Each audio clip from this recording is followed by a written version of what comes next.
अक्सर हाइपोथायरॉयडिज्म के पेशेंट्स हमारे ओपीडी में आते हैं और कहते हैं कि सर, थायराइड की बीमारी बहुत बुरी है।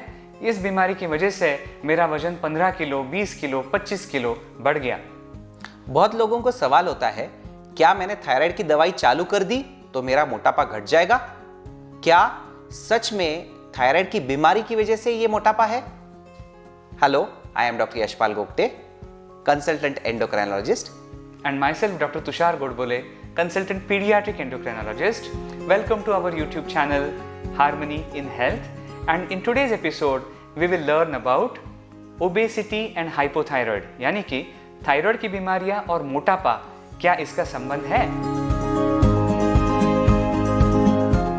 पहले के कुछ वीडियोस में हमने देखा कि थायराइड जो ग्लैंड है वो T3, T4 नामक हार्मोन्स तैयार करती है और ये हार्मोन्स आपके शरीर का स्पीड या फिर मेटाबॉलिज्म तय करते हैं।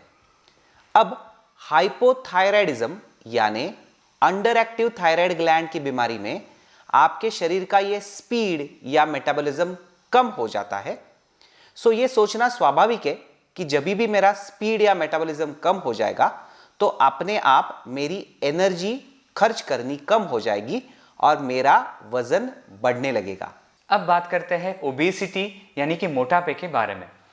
हमारे खाने पीने में कैलोरीज यानी कि ऊर्जा का प्रमाण होता है और हम जो एक्टिविटीज़ ऑफ डेली लिविंग यानी कि रोज का घूमना फिरना या कुछ एक्सरसाइज जिसमें ये ऊर्जा हम खर्च करते हैं, हर एक व्यक्ति का बेसल मेटाबॉलिक रेट यानी कि जीवित रहने के लिए, जिंदा रहने के लिए जो ऊर्जा खर्च करते हैं उसका रेट भी अलग अलग होता है।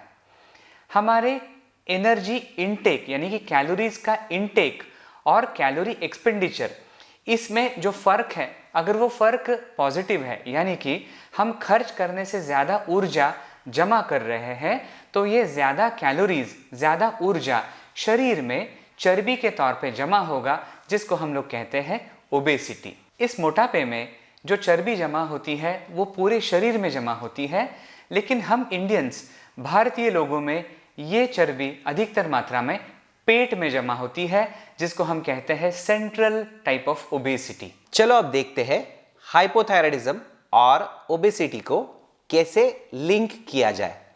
तो पहली तो चीज हमने देखी कि हाइपोथायराइडिज्म में मेटाबॉलिक रेट यानी स्पीड कम हो जाता है, जिसकी वजह से मोटापा बढ़ सकता है। थर्मोजेनेसिस यानी कि शरीर का टेम्परेचर मेंटेन करने के लिए जो ऊर्जा खर्च होती है वो भी थायराइड के पेशेंट्स में कम हो जाती है।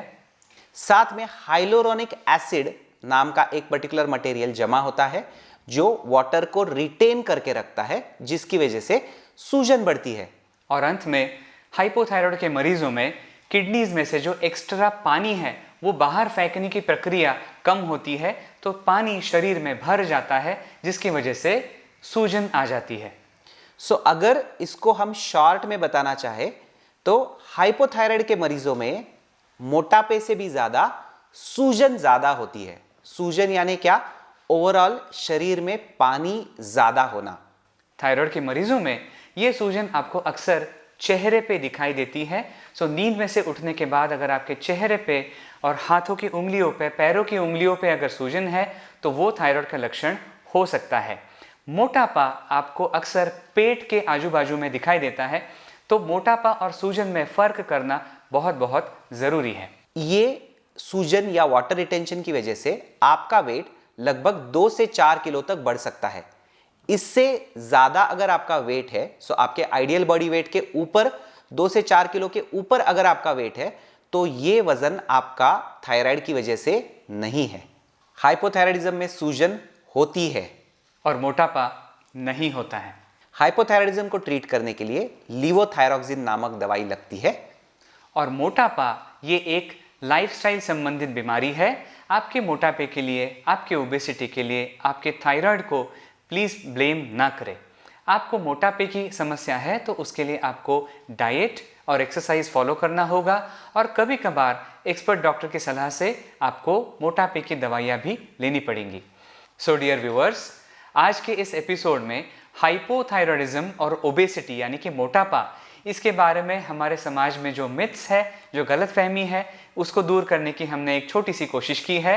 I hope you like this video, and to keep us motivated for further episodes on such important and interesting topics, please हमारे YouTube channel harmony in health को लाइक करें, शेयर करें और सब्सक्राइब करें.